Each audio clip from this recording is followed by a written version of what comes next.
everyone. Good morning. It is Carol Williams with Williams Immigration, and I'm here for another Monday morning edition of Beyond the Soundbite, where we talk about everything U.S. immigration that has happened in roughly the last week or so, or there's always some lingering things that are outside of the last week, but usually it's about a week's worth of information on what's gone on in the U.S. immigration that will help you move your business forward. So, this Monday, we are going to talk about a whole lot of stuff that deals with STEM, which is science, technology, engineering, and math. This has been a priority of the White House, and so we're now seeing the results of that prioritization. So let's dive right in. The first thing I want to talk about with you this morning are national interest waiver and the intersection of those STEM occupations. So the Immigration Service, the USCIS, has just updated their internal adjudicators policy and their adjudicators handbook. That handbook helps the adjudicators as they go through applications and what they should be looking for, what sorts of evidence. That helps them adjudicate the applications and gives them examples of what evidence actually meets the different criteria. So, a national interest waiver application is a type of green card application. It's in the second preference category, and that preference category requires a degree past that of a bachelor's degree. So, if you have a master's degree or higher, and the national interest waiver is you're required to have at least an advanced degree or higher than a bachelor's degree, or you can show that you meet the exceptional ability requirements. And the three most important pieces of the national interest waiver are that your proposed endeavor, the thing that you want to come do in the United States, the work that you want to conduct, whether it's research or what have you, must have substantial merit and be of national importance. And you, as the beneficiary, must be well positioned in your field to advance your proposed endeavor. And third, on balance, the Immigration Service needs to determine whether or not it would be beneficial for the United States to waive the usual requirement of advertising for the position to ensure that there are no qualified U.S. workers available. So if that sounds like a lot, it is. National interest waiver applications are chocked full of evidence to show that you are amazing at what you do and that what you do is really going to have national importance. So recently, like I said, the adjudicator's field manual was updated, and it was updated to specifically include STEM occupations and all sorts of occupations that are about science, technology, engineering, and math. These typically are very complicated applications when we are preparing them and pulling them together. The evidence is generally very dense and very, very technical evidence. So the Immigration Service has provided a little bit more guidance to its adjudicators, and it has added language that essentially says that some STEM, not all, but some STEM really focuses on their essential role in fostering progress and focusing on emerging technologies, as well as national security. So it is as though the Immigration Service has heard our pleas in our responses to their request for additional evidence, and really that we have for quite some time now been explaining the importance of what some of our clients are doing in their various respective STEM fields. So that I think is great news when it comes to national interest waiver and those STEM occupations, and those folks out there that are doing some great work in the STEM fields as they're applying for their green cards under the national interest waiver category. The second thing I want to talk about this morning also deals with STEM. We're going to do a lot of STEM this morning, y'all, a lot of STEM. Very similar updates to the adjudicator's field manual when it comes to the non-immigrant category of those applying for an O1 or extraordinary ability applications. Again, sometimes that evidence that is submitted is extremely, extremely technical. And so the adjudicator's field manual has now been updated to help the officers sort of sort through what some of the evidence that they may see when they get these applications and how that evidence impacts the application and how it shows that the individuals meet the requirements of the O1 application. And the O1 application is an application that shows that an individual is really the cream of the crop and has risen to the top of their particular profession.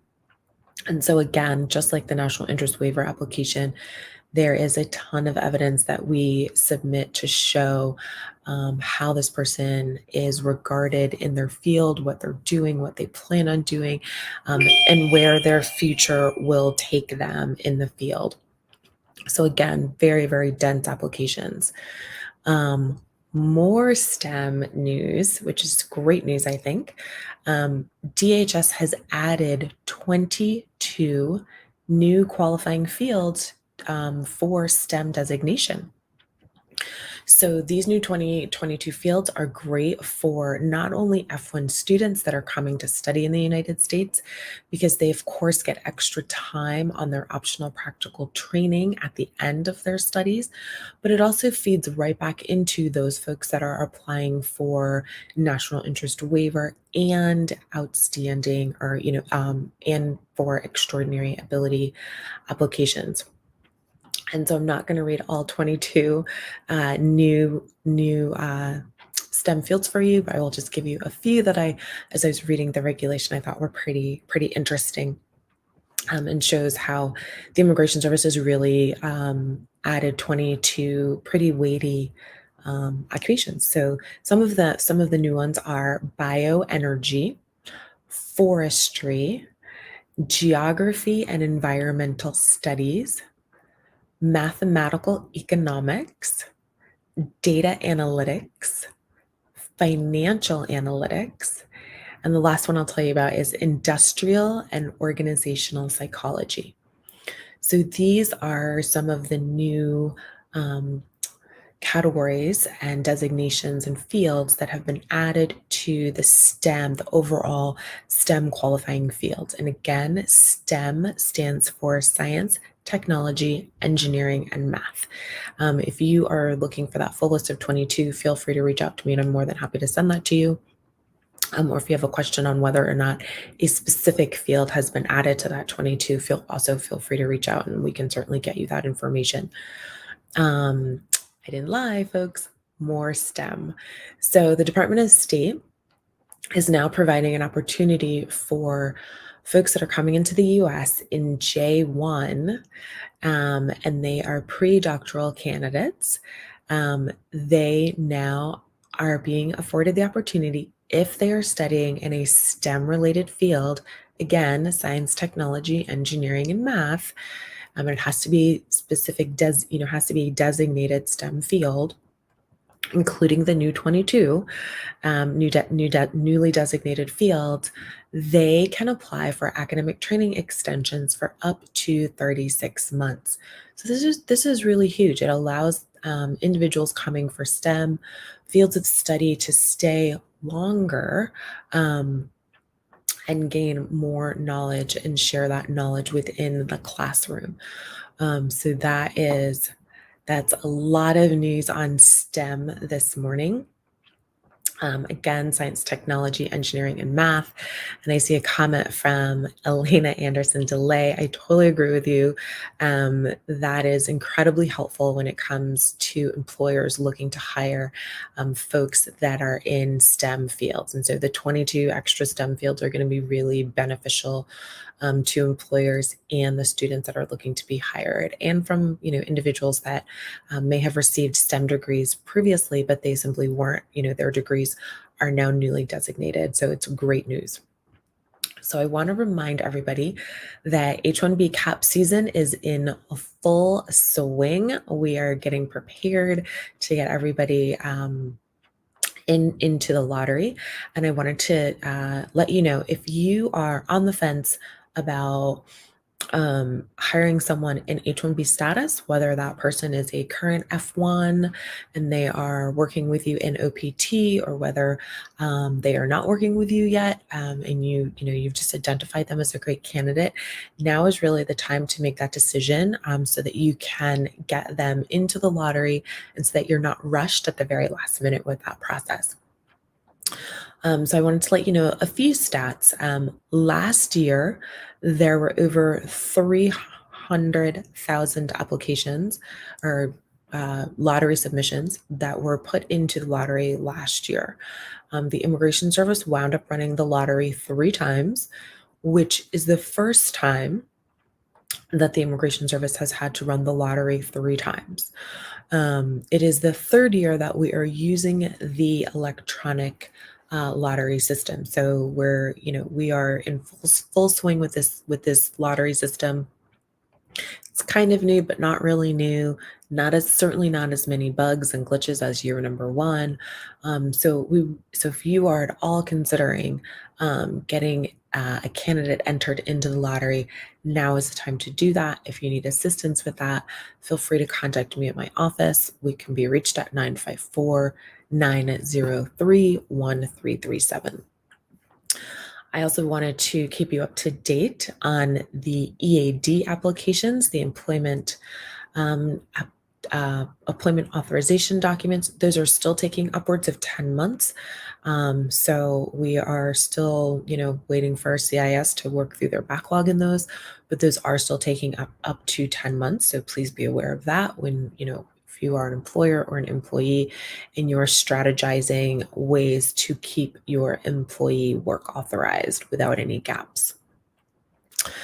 We've got some news from CIS. They recently sent a report up to Congress that they are essentially really working hard to go digital.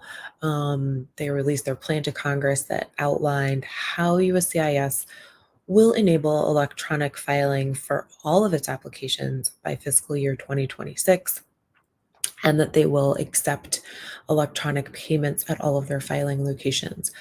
I know this has been a project and an initiative, an ongoing initiative of the agency for very many years. So we'll see if they are able to complete this project by fiscal year 2026. And this project also includes issuing electronic correspondence and improving processing times. So we shall see we shall see if that happens. But just wanted to let you all know that they have reported to Congress that they are still working on that. In terms of your in-person interviews with the Immigration Service, we are still in the middle of a pandemic. We all know that we currently are now dealing with the Omicron variant of COVID-19. And as a result, officers at the local offices are unfortunately getting sick with the virus just like everybody else. So that is only serving to increase the backlog, but it is also causing interviews to be rescheduled. So if you receive a notice that your interview is rescheduled, it is most likely because of staffing issues within the local offices, which we are all experiencing in all of our offices. So don't be concerned that there is something necessarily wrong with your application just because your interview may have been rescheduled. Something else I want to remind you all of is that some local offices are scheduling interviews on Saturdays. So it is not necessarily a hoax. It is not necessarily spam mail. Some offices are, in fact, scheduling interviews on Saturdays. So just be aware of that when you receive your interview notices. And the last thing I want to remind you of is when you are going into USCIS buildings, whether it be for your interviews or whether it be for your fingerprints, please follow the instructions provided regarding social distancing, and masks are still required in those federal buildings.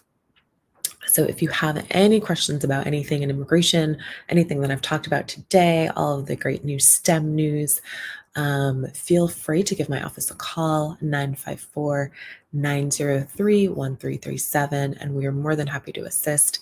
And I am Carol Williams with Williams Immigration. This has been another fantastic Monday morning with Beyond the Soundbite. Have a great rest of your Monday and a fabulous rest of your week. And I will talk with you next Monday. Bye.